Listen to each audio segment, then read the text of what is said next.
Que el Santo de Israel prospere tus caminos, te engrandezca, cumpla su propósito en ti, te lleve de menos a más, que puedas disfrutar de su presencia y de su gloria sobre ti y que puedas mostrar rasgos, tener expresiones de gratitud hacia este gran Dios por todo lo que ha hecho, por lo que hace y lo que hará en tu vida.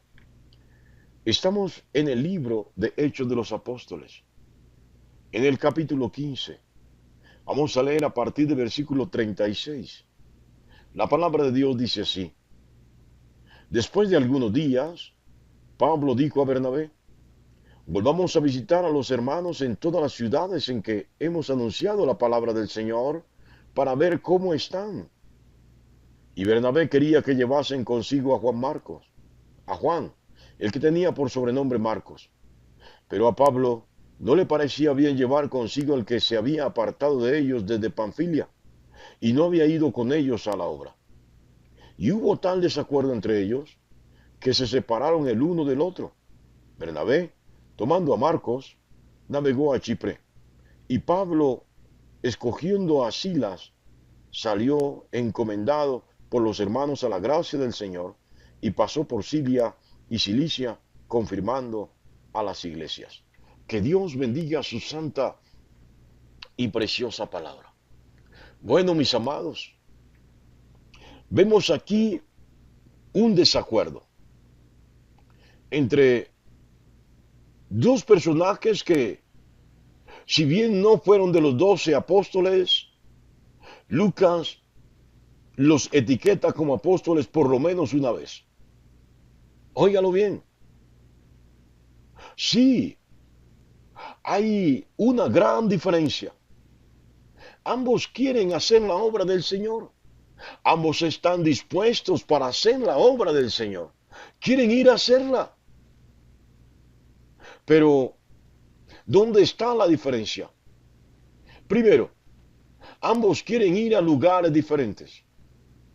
Y otra, ambos quieren compañeros, acompañantes diferentes.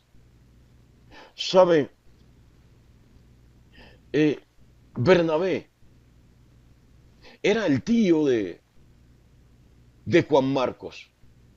Insisto, Juan Marcos es el autor del Evangelio según San Marcos y no era de los 12, era un joven. Y Bernabé era su tío. Bernabé sentía una gran responsabilidad por Juan Marcos. Quería ayudarlo en su proceso de formación. Pablo también amaba a Juan Marcos. Quería también eso.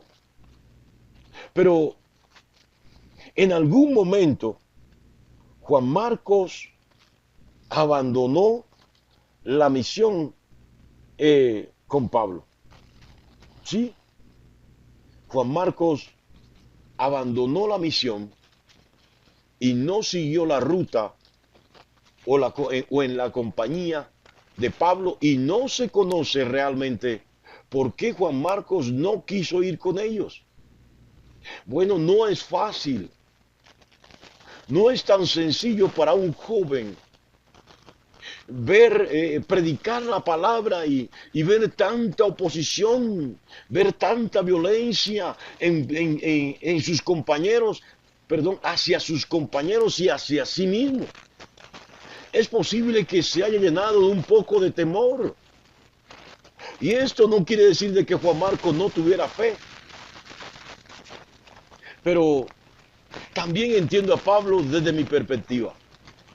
Bueno, yo soy un hombre muy disciplinado en mis cosas. Trato de llegar puntual a todo. Tengo una forma de trabajar realmente donde me entrego totalmente a lo que estoy haciendo. Entonces la gente que me rodea a mí o que va a trabajar conmigo debe trabajar al mismo ritmo. Si no, me va a atrasar. Y me va a causar molestias. Entonces ese tipo de personas no pueden trabajar conmigo porque no solamente van a retrasar mi trabajo, sino que me van a afectar en la parte emocional. No quiero estar con personas así. Sí.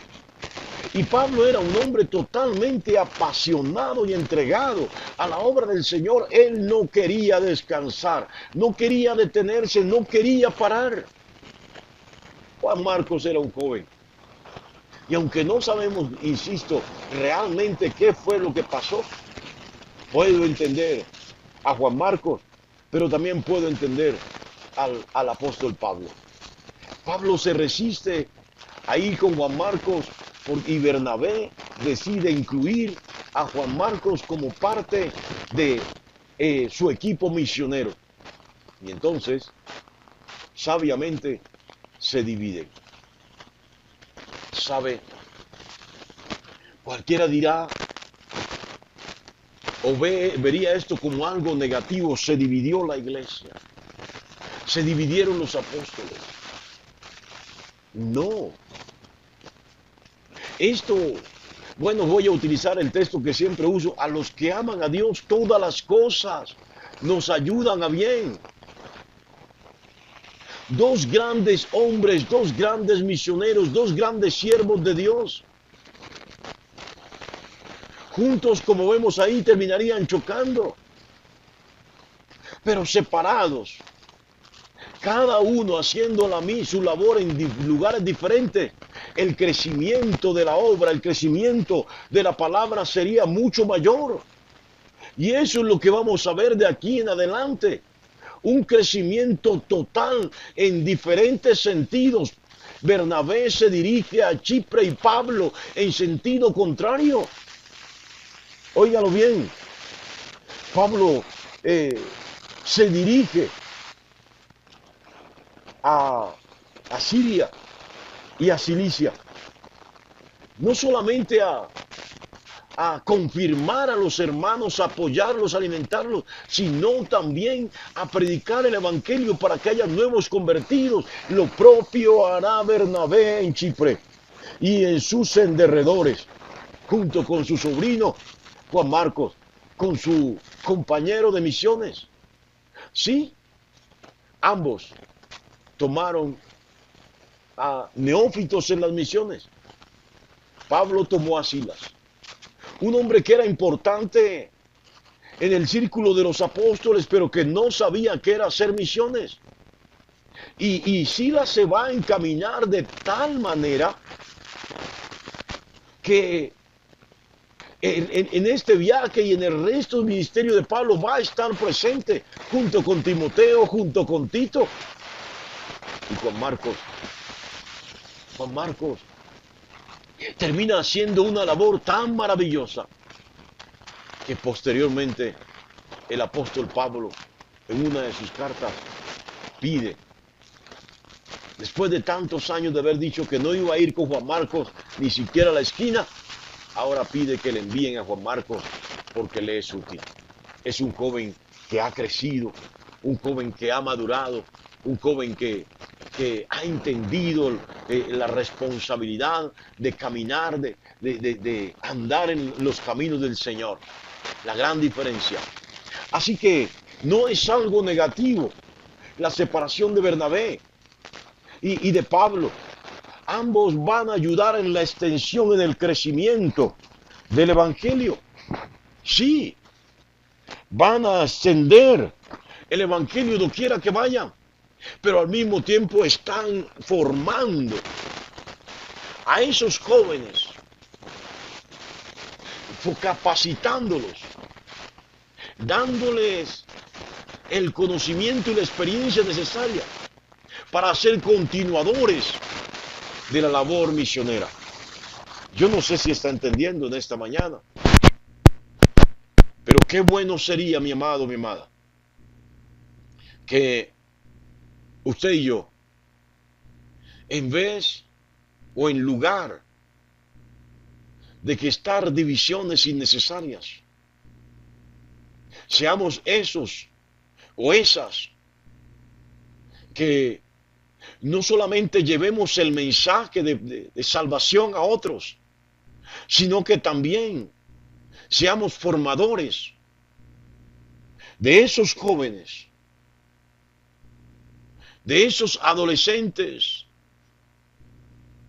sí, que necesitan conocer realmente el Evangelio, que necesitan tener la disciplina necesaria para este camino y formarlos para que ellos también sean heraldos del Señor. Pablo entendía que un día no estaría más. Igualmente Bernabé, no eran eternos, pero tenían la camiseta de formadores puestos. Tenían esas camisetas puestas sobre sí y realizaron una tarea valiosa, formando, óigalo bien, formando a Marcos, a Juan Marcos y formando a Silas como verdaderos heraldos, como verdaderos enviados, como grandes mensajeros del Evangelio de Jesús. Sí, los frutos se ven al final. Tal vez de Silas no tengo mucho que decirles en el sentido de escribir un libro, pero sí puedo decirles que Juan Marcos escribió el Evangelio de Marcos y que de este Evangelio de Juan Marcos prácticamente se toma como base ese Evangelio para escribir y redactar el Evangelio de San Mateo y el Evangelio de Lucas. Sí, porque el redactor de este texto es Lucas. Pero aquí vemos un Juan Marcos que no está capacitado todavía para ir en misiones con Pablo. Pero Bernabé lo ve, no lo ve como apto, como capacitado, pero sí le ve potencial. No deseche a nadie por desecharlo. Trate de mirar lo positivo que hay en esa persona y potencialícelo de eso negativo, de eso positivo que usted ve, de tal manera que lo negativo vaya menguando. Sí. Y entonces también puede hacer como Pablo, que parte de la base de la madurez de otra persona, de otro joven, para añadir palabras más, palabras menos. Usted y yo estamos llamados a añadir, a darle más de lo que Dios nos ha dado a nosotros, a esas personitas que no tienen tanta madurez, que no tienen tanto bagaje, tanta experiencia en el camino del Señor. Darle lo que Dios ha puesto en nosotros para que, sumado a lo de ellos, estos crezcan de tal manera que su crecimiento sea o llegue a ser aún superior al nuestro. Qué buena invitación en esta mañana, mi amado, mi amada. Qué bueno que usted tenga a alguien a quien esté formando. Qué bueno que escoja a un miembro de su familia, de su barrio, de su trabajo, de su entorno, y decida transmitirle lo que Dios le ha dado a usted. Decida formarlo, enseñarlo, capacitarlo en los caminos del Señor. Si todavía no tiene esta persona, pídale a Dios la dirección. Pídale a Dios que le muestre y que le dé la sabiduría necesaria y el testimonio suficiente para que usted sea un ayo, un maestro, una maestra idónea para esa persona que Dios ha escogido. Óigalo bien, para que usted le forme en el camino. Dios te bendiga grandemente en esta maravillosa y preciosa mañana.